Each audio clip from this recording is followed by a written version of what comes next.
Welcome to the Brand Lab series from AE Marketing Group. This week, CEO Brian Walker hosts a live conversation with USA Basketball Foundation Executive Director Killian Anderson. Well, I am thrilled to have you with me, Killian Anderson. This is our first ever Brand Lab series podcast that we've recorded live. We're here at the Broadmoor Hotel in beautiful Colorado Springs, your home, and home of your current role with USA Basketball. I'm so excited you could be with us today. I'm excited to SPN for giving us the opportunity to be able to host our podcast here. And when they asked me if I knew someone that had great expertise in the area of nonprofits, building teams, leadership, you were the perfect fit for that. So I'm very excited that you're with me today. No, I appreciate that. Thanks for having me. It's always good to connect with our friends over at AE Marketing, and this whole conference is like really amazing. I got here earlier today and was able to check out some of the different exhibits and like just good energy in here. So thanks for having me, and it's great to kind of host you here where we're living now. Yeah, and I'm very grateful for those listeners and those watching. You and your wife Angela were kind enough to open your home to me earlier this week. There's been a lot of snow, record snow in fact, in Colorado Springs. So the fact that you were kind enough, and as I said, if you were an Airbnb, I would have given you guys 5 stars. We appreciate that. Who knew you'll be going back to Chicago to warm up? Yeah, like who knew, right? Exactly. So. It's funny, as you know me as a marketing guy, right? Yeah. So when I grew up, I always heard the jingle, Army, Navy, Air Force, Marines, what a great place. What made you decide that the Air Force was a great place for you? Yeah, well, I have a pretty non-linear route to the military. I graduated high school and headed off to college. I started at University of Oregon. And to be honest with you, just lacked some basic discipline when I got to college. It was a very new environment for me. I actually wound up on academic probation at one point. And so struggled a bit in the beginning. Left school, pursued an opportunity in Atlanta, which was unsuccessful largely because I didn't put my best foot forward. And wound up back in Dallas, Texas, where I'd grown up, working at a sandwich shop, trying to figure out how I could patch together credits and get back in school. And actually crossed paths with a buddy I'd gone to high school with who was wearing a suit. He worked at State Farm. It was like a big deal. And I was frankly kind of embarrassed because I hadn't really reached my potential. So I left work that day and I drove to a strip mall where there was all of the service branches. I didn't know anything about the military. I visited with each one. The Air Force guy was the coolest. And that's how I kind of made my decision. It's the second best decision I ever made behind getting married to my wife. But that was it. I mean, it was really a matter of being bold and trying something new because I was afraid I would just wake up and be 50, and I'm dissatisfied. And you spent almost 25 years in the Air Force, is that right? Yeah. So talk about how that career, and I know you were all over the world, so right. 25 years in the Air Force, and then you moved into becoming an executive in the nonprofit space. For sure. So talk a little bit about how the military prepared you for a life as a nonprofit executive.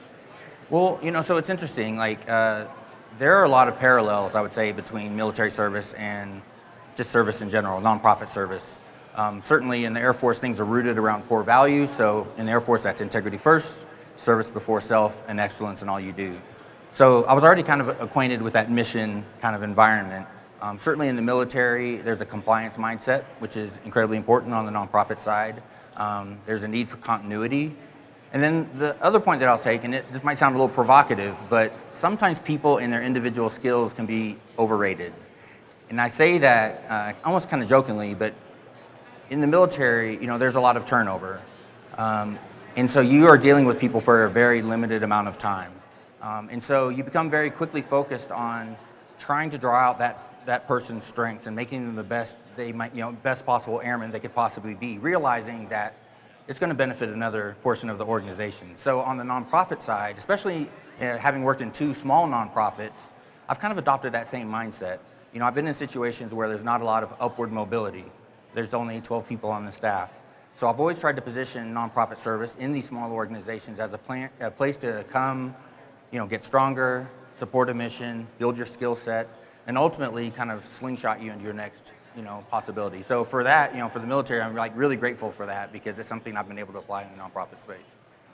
And you just said something that I definitely wanted to ask you about, because I've heard that a lot this week here, is that while some organizations might have high brand ID, so you were the executive director at the Pat Tillman Foundation, a very iconic individual, very well-known individual brand, and now you're at USA Basketball, again, high brand ID, but actually I think people would be surprised to know that your teams are very small, your teams are very nimble, and how do you maximize a lean team to be successful as a nonprofit? I think it's a really good question, and I know, you're certainly qualified to weigh in there too. I know your company, AE Marketing, is a small team, but there is tremendous value, I think, in manageable, small-size organizations, almost kind of like a boutique model, if you will. Everyone in your organization knows all of your clients. There's a connection, whereas maybe in a larger organization, you don't have that benefit. You might not even know a client depending on where you're at in the organization. For me, I think it presents a real opportunity to be on a small team. For one, it requires an extraordinary amount of teamwork. So at Pat Tillman Foundation, when I got there, I think we had 8 or 9 people. When I left earlier this year, I think we'd grown to maybe 13, but didn't have any aspirations to get much larger than that. And the thing I like the most about that, and there's about 30, 40 employees at USA Basketball right now. So what I really like about that is it's this all hands on deck environment. And at different points in time, different portions of the organization are out front. So when I got to USA Basketball this summer, we were gearing up for the men's national team. That was up front. So there was really an extraordinary amount of effort to help that process. It rotated over to our onto our youth program. So the next week, I'm in the back of a truck moving boxes and bringing things in. And I think that when you wind up in that kind of dynamic, cooperative environment where, really every single person in the organization really matters and you need them to be at their best. I like that focused collaboration. Like, I actually think that's an asset to companies like yours versus the big companies, because you're going to get that personal attention and that real synergy of kind of people working together. Yeah, I would agree with you on that. I think it provides a real wealth of opportunity and experience, especially if you're more junior. As you're growing 100%. up in your role, you can get your hands a little bit more dirty. I also know the flip side is there's really nowhere to hide because 100%. everybody really does need to do a lot. Right. I'm not above a lot of things just because I'm the CEO of a company. Yep. And I know you have that same kind of mentality as well. And maybe in your case, again, it stems back to kind of this all hands on deck mentality in the military. Yep. We talked a little bit about, dealing with a more lean and nimble team. Right. But something that's been talked a lot about at SPN is development. Sure. And obviously, in the for-profit world, we're talking about sales and revenue. In the nonprofit world, it's just the same. It's the lifeblood of an organization. So you've got development around corporate giving, individual giving, grants. Talk about how you approach development. So, it's funny, right? I'm not like a typical straight-leg fundraiser. I came from the military. I was a cop, actually, in the military. So to think that, within a year of getting out, I'd be engaged in fundraising activities is kind of a big leap, right? And to your point, it's the same thing as a business operation. Fundraising is sales, right? So I was given a copy of an article by a lady named Carla Williams. It's called Think, Say, Do, How to Build a Philanthropic Culture in Your Organization. And it's a really, really compelling article. And it kind of changes the whole conversation about fundraising and development.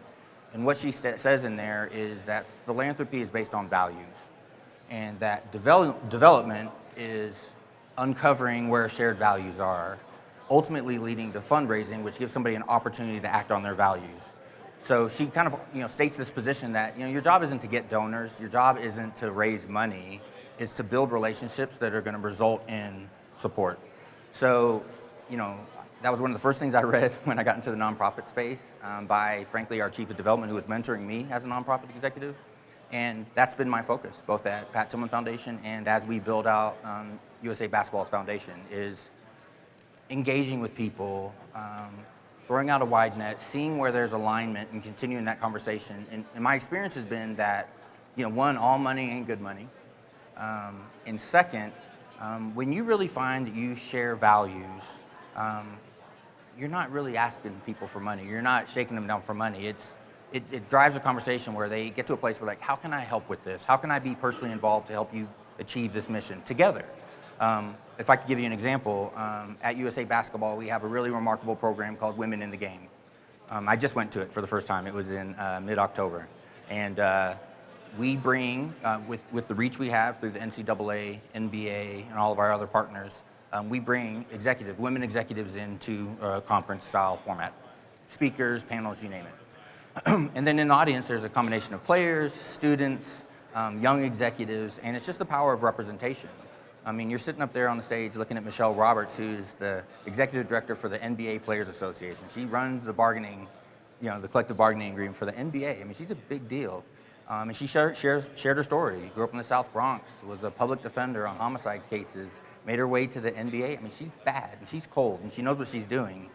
And I saw her say, I want to help you all. I want to help you get to where I'm at. And I was really just dazzled by, like, the executive's desire to kind of hold that door open and create opportunities for the people in the crowd. So kind of going back to your question is, now I'm thinking about who are the potential partners out there, whether they're individual donors or they're corporations, like-minded organizations that are interested in like trying to make sure that we don't leave that conference and everyone kind of goes back to what they're doing. There's a partner out there. We're going to find one. We'll find him or her soon. And hopefully it's a handful of people that want to bridge that and to talk kind of constructively about what we can do to bring those two communities together.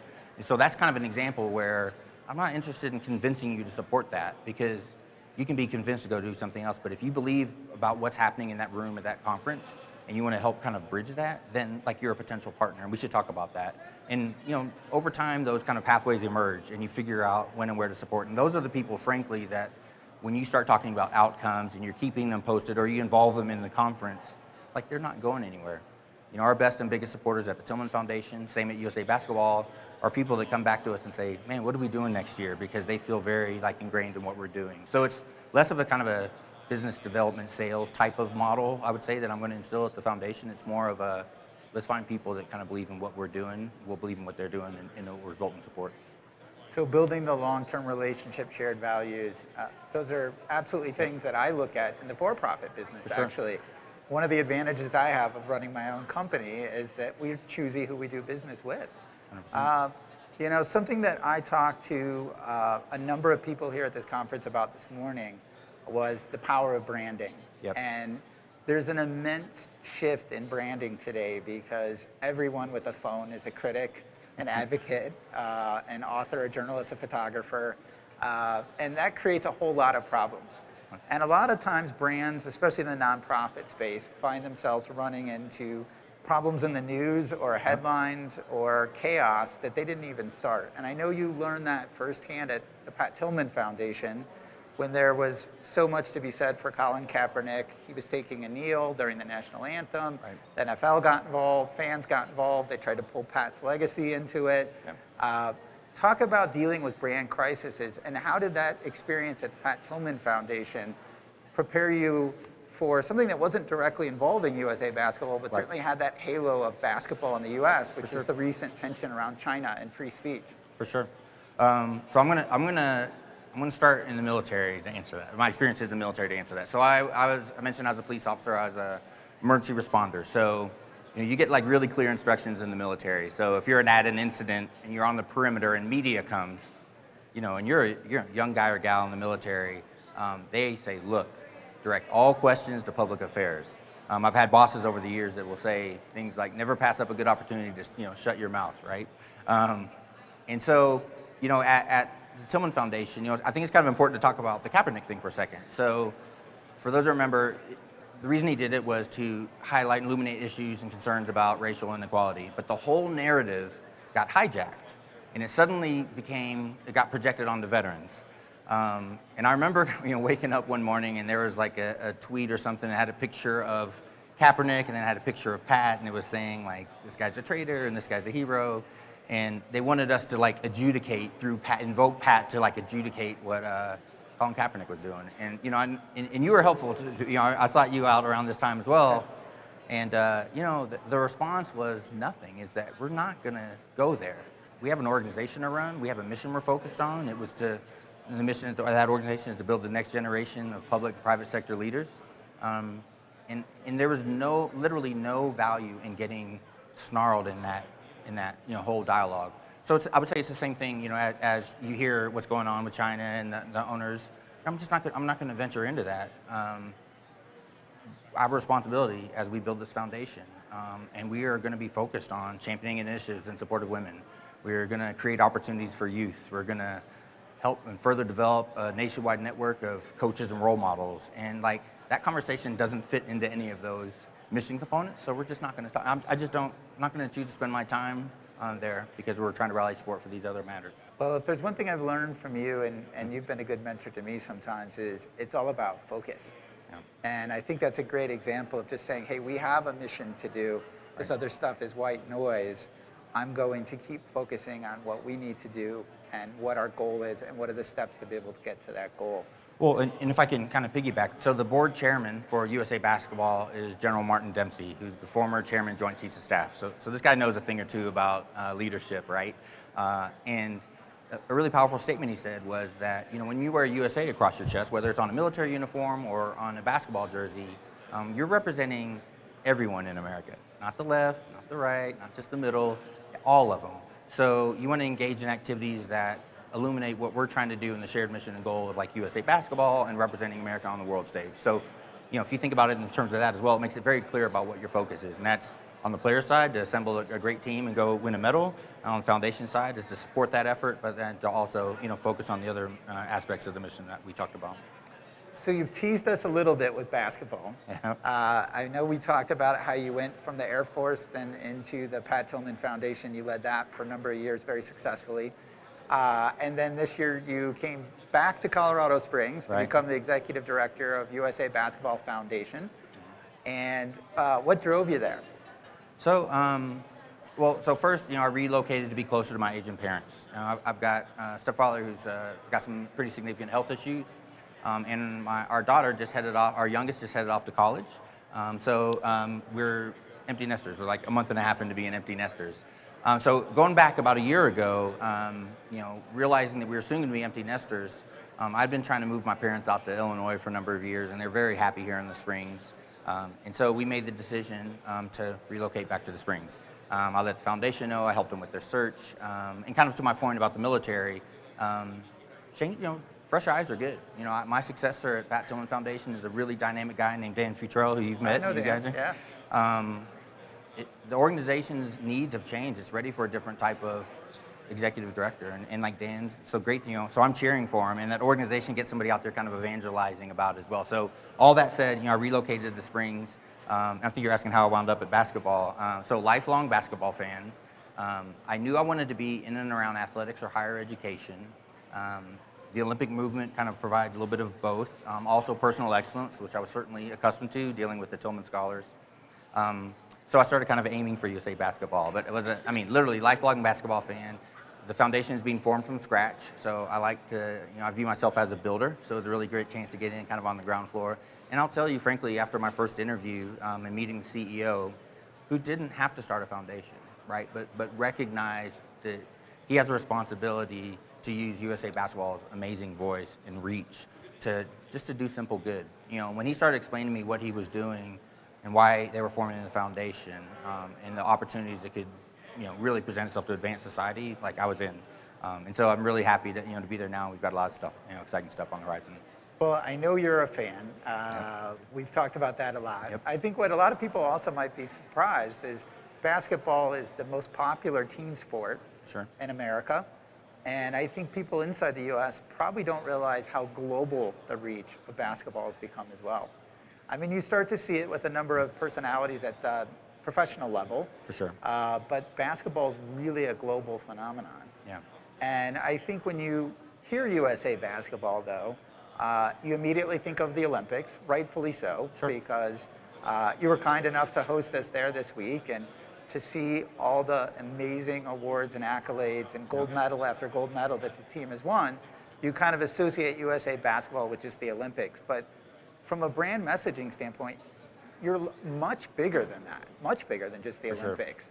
So how do you kind of communicate the true reach of USA Basketball? You know, it's having conversations with like guys like you who help me understand kind of the organization where I'm at right now. You know, we spent a lot of time together earlier this week, and like having you in my corner and your expertise and your AE marketing team's expertise to be able to kind of, you know, challenge me to take a step back from it. So clearly USA Basketball has the senior men's and women's team. They're amazing. They've had wild success going all the way, dream team and back for a long time. But it's really kind of taking a step back and looking at it beyond the X's and O's. So, if you think about it, what else is going on here that is of benefit to other people? So we certainly, again, are having success on the podium, but really what, as you kind of challenged me to think about the organization and the different components, the junior national teams, the youth programs, really what we're doing is there's a pipeline of deliberate development that is occurring with very young boys and girls in open court program for USA Basketball or through our camps, our coaching clinics. Coaches are being developed through our coach licensing and coach academy programs. We're inviting and holding camps and selecting junior national teams, which are taking athletes and at a young age, say on an under 16 team, and taking them to Peru, Romania, like opening their apertures, allowing them the chance for meaningful competition internationally, helping them earn a scholarship to college. High number of junior national team members wind up playing in the NBA. When we think about all the different things that are going on, really what we're building are really exceptional men and women, like exceptional human beings that know how to win, they know how to lose, probably more importantly. They know the importance of a shared goal. And when these men and women stop playing, they're in their 20s, 30s. Like there's a lot of life ahead of them. So, when we started thinking about basketball in those terms, or the breadth of USA Basketball in those terms, I really feel like we are presenting people back to your communities that are gonna make a difference, that care, that are gonna start foundations, that are gonna go achieve success in corporate America, that are gonna start businesses. So, I kind of challenge everyone to think a little bit more broadly about the game, athletics and just activity in general, and that's really part of what's going on. And if we're focused on building champions in life and champions in your community, my assumption is we're gonna win a medal on the way by, but that we're really gonna have people that are gonna make really significant contributions. Well, and from a marketing perspective, basketball in general is really unique because you have all these brands. You have USA Basketball, you have NBA, you have WNBA. You have iconic individual brands of some of these players in both leagues. And then when you think about, though, again, USA Basketball in the Olympics, a lot of times you tend to think men, but the reality is you have a huge program with women's national team. Yep. And just recently, a lot of expansion in the women's national team. And something that I think is super fascinating, and you touched on this for a minute, but the women's success on the court is good or better than the men, number one. Right. But number two, their success off the court in life is astounding. Yeah. So as you start to think about that, what excites you with that? Yeah, so especially as a father of a daughter who just started rugby. Yeah, right. Well, I guess the first thing is let's think about what philanthropy would look like around the women's national team. If I were to come up to you and we're doing the development thing, we're trying to uncover shared values, and I'm saying, help us field the next women's Olympic team so we can go win the gold, like that doesn't check out. Like they're 101 and have won 6 straight gold medals, right? So that you're just not gonna, why would I give you any money for that? You're gonna go do it probably anyway and compete at a high level. And I just had that conversation this morning about, I know sometimes people struggle with what's our point of difference, and are you really conveying a message that's gonna get someone to care, or so what? Sure. And I think it's a problem that everyone would love to have, constantly winning. But that does present kind of an interesting challenge. And we talked a little bit about this at your offices this week. Like, what are some of the other motivators? What are some of the other personas? What might drive them to really want to get involved? And that's where I think this women's national team and some of this is just really, really fascinating. Yeah, I mean, I'm on a plane tomorrow to Stanford to accompany the women's national team for a series of games against NCAA opponents. Can't wait to get out and meet and interact with the team. But it was kind of like the earlier point of trying to figure out what else is going on here beyond just winning a medal. And so in 2020, it's a year where our under 17 junior national team will come together. So I just said, okay, let me look at this a little bit. Let's see what's going on here with this whole U17 thing. So we will hold a camp. It'll whittle down to 12 players that will go compete internationally. I'm not even sure where yet, but it's going to be some of the best young basketball players in the nation. So I said, all right, let me go back. So I went back to 2010, The under 17 team competes every other year. So I went back and pulled all the rosters from 2010 through 2018, and there are 59 young women on those rosters. 100% college attendance rate, obviously, like they're getting college scholarships. I think there's like 9 Stanford attendees in there, 7 Notre Dame. I mean, really great schools, UConn, Virginia, you name it. So now we're talking about a group of 59 women that have made these teams over the last 10 years. They've all gone to college. We're doing a little bit of a study now, like how many of them are first-generation college students, because we all know what infusion of kind of opportunity that is for families. 30 of the 59 are currently in school, but 25 of the 29 are out actually played in the WNBA at one point. Others played internationally. But interestingly, even beyond that, and in there's WNBA MVPs, there's Rookies of the Year, right? I mean, there's all kinds of amazing athletic accomplishments. But there's some other like really interesting things happening too. Others are finishing their time playing, whether it's in college or pro. They're going to law school and they're now leaders in labor law, or they started their own business. So when you look back kind of on the rich history of women's basketball, USA basketball, there are people like Tamika Catchings, who of course was fantastic, went to Tennessee, had an amazing career. She's a WNBA executive now, but she also has an amazing foundation doing great work in the city of Indianapolis.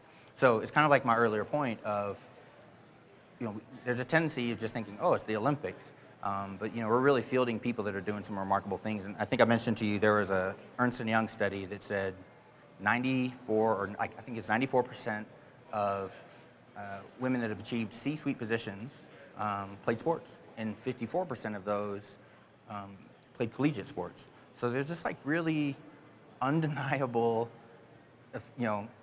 prediction of athleticism and success that the foundation is going to dive into, and frankly get a little bit better understanding about it, so we can involve partners who are interested in further investing in that community, and shaping like real outcomes long beyond their time playing on the court.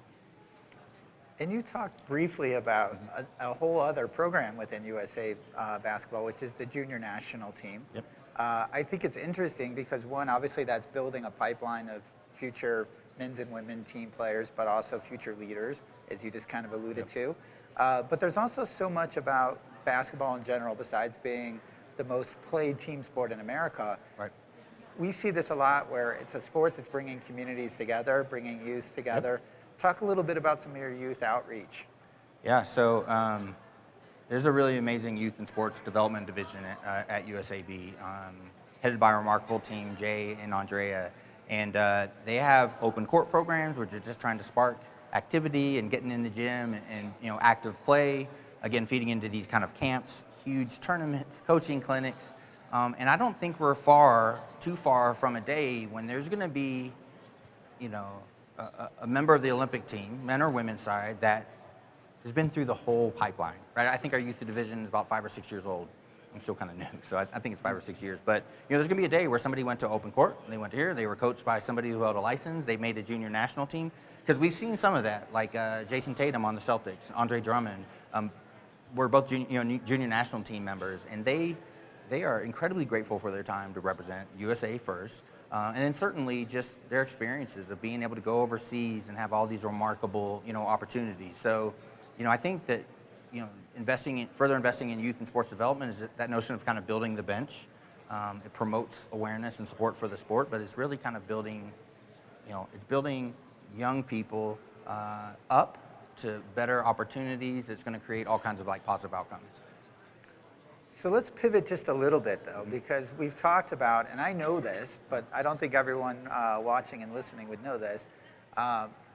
Your part of the larger USA basketball program is still relatively small. Sure.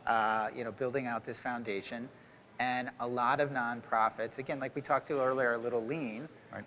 And right now, you're you've kind of coined the term, and I've stolen from you a couple times. You're right. kind of working on the chassis. Right. You're trying to figure out, as a small team and a growing nonprofit, what are some of the things you need in place from an infrastructure standpoint. For sure. To help fuel some future development, measure programs, measure activity. Right. Talk a little bit about some of the things you're doing, because I know that's a big topic of question that I got asked here. Right. So I think I'm on month 5 now. There's only one employee at the foundation. It's me. We'll start building out the team. And we're kind of at a stage where we're starting to look up from kind of I'm starting to look up from kind of getting the business operations in place. So what's the accounting picture look like, right?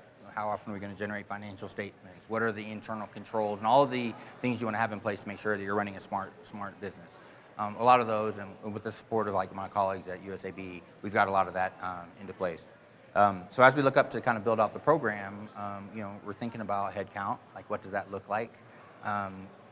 We are really committed to having a positive impact here on our local community where we live. So right now I'm in discussions. I was actually hosted the COO from a group named Peak Education that have scholars in kind of an underserved portion of the town. So we're curious if we can build an internship model to have young folks in the community come up and create, have opportunities. And then to your point, and kind of the discussions we've had, is starting to figure out, that program, what that looks like. How do we take that program and build it into robust talking points that are connected to a larger society of advancing, a larger strategy of advancing society, right? So we're now kind of like trying to connect those dots, and then ultimately put that into the form of a way for people to get involved. And that's hard, yeah. Right? It's hard. We know what we want to do. We know what's important to us. We know the offering we have. We know the incredible brand ambassadors we have. We have a sense of who's out there that might be interested in supporting, but it's like taking it one step further is, it would be a mistake to only focus on basketball fans or sneakerheads when you think about basketball. Well, I don't mean to interrupt, but I do want to ask about that because I think, again, from a marketing perspective in the nonprofit space and in some of the people that I've talked to here at the Broadmoor, I think they have a good idea who their audience is, who their base is. Right. But I think where they struggle is, how do they drill from their audience into their personas? Right. And what are some of individual motivators? Or how do they go out and talk to other groups? So in your case, maybe they're not ultimately hardcore basketball fans, or maybe they're right. not as motivated by the Olympics. Absolutely. So talk, I know we chatted about this a little bit earlier in the week, but talk a little bit about what that looks like. Yeah, I mean, you really kind of prompted a really powerful point for me to think about, but is, if we're only speaking to basketball fans, that's really a small sliver. I mean, there are a lot of people who watch basketball, but there are a whole lot more that don't. And what aspects of our mission could appeal to them?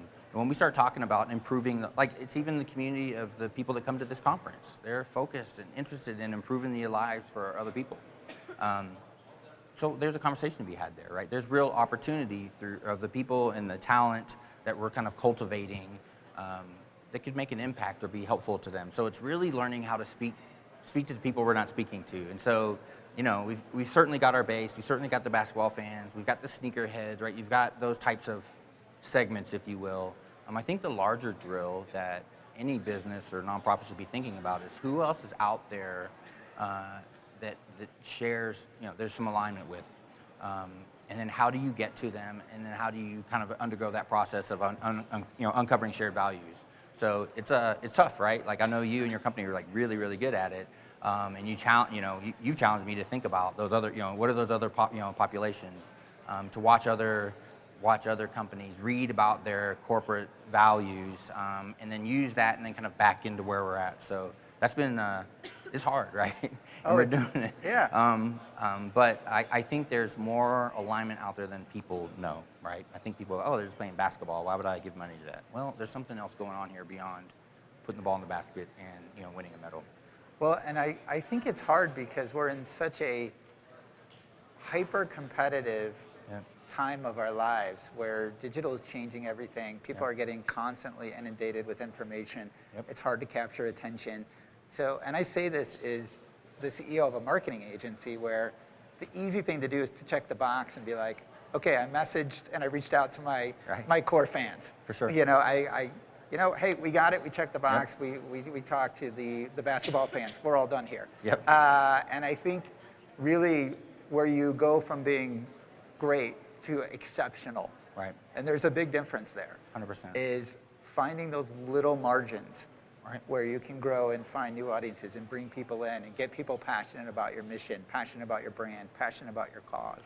Well, so here's an example I thought about after you were kind of pressing me about thinking about that. And, I see kind of a conversation, maybe some content of ours at some point, but where we bring a current member of the junior national team in, and we bring an Olympian in, a current Olympian, or a current, women's national team member. Maybe we take a former junior national team member or a former Olympian. Tons come to mind, but maybe a successful Wall Street executive that played basketball that has a medal. And we have a conversation with this young player on the junior national team about like redefining what success looks like. Because if we're not careful, again, people associate us with just going, putting together a great team, going and win a medal, boom, we're done. And we're gonna do, that's a priority, we wanna win, and we're gonna assemble the teams to do so. But, you know, speaking to this young junior national team member about all the possibilities that exist, about the voice that she can gain through playing the sport. And you know, you see members of our team currently. You see people, you know, who played before. Lisa Leslie was just here in Colorado Springs, getting inducted to, I think, the Olympic Hall of Fame. And she's doing all kinds of good outside the community. She's also been a broadcaster. So I think it's helping them understand that you know, their time with us is special, and that it is absolutely a huge predictor for success.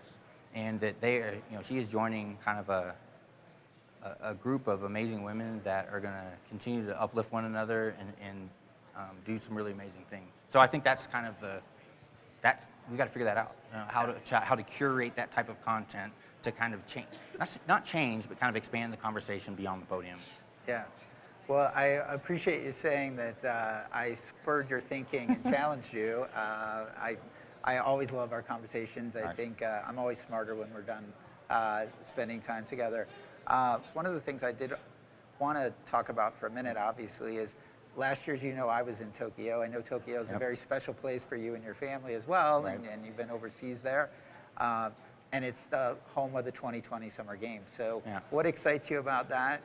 And I do think it's, the pressure's not necessarily on you as so much as on the court, but I think it seems to be a given that gold medals need to be brought home. But overall, when you think about Tokyo and you think about this opportunity there and it also being special to you, what is that like? Yeah, you know, so my family was stationed at Yokota Air Base from 2000 to 2004. It's absolutely our favorite assignment. We have some amazing friends that, you know, we stayed in contact with, and we just really, really enjoyed our time there. Our daughter was born there. We're trying to figure out a way of bringing the whole family back, maybe, to go see some of the areas we're at. And I was actually on the phone with a good friend of mine who lives and works in Japan, a Japanese citizen, and he was talking about the excitement of the Olympic Games coming to Tokyo, which, you know, is just a gorgeous and fantastic city with great people. And he was just going on and on about the buzz around the Olympics, and then in particular, of all the sports, basketball. You know, there's been a recent first-round draft pick of a first Japanese citizen that was drafted in the first round, Rui, who's generating a lot of excitement. And, you know, what I started thinking about was, I was in Las Vegas when our men's team came together earlier this year. They were headed off to the World Cup. And there's a player named Donovan Mitchell. He plays on the Utah Jazz.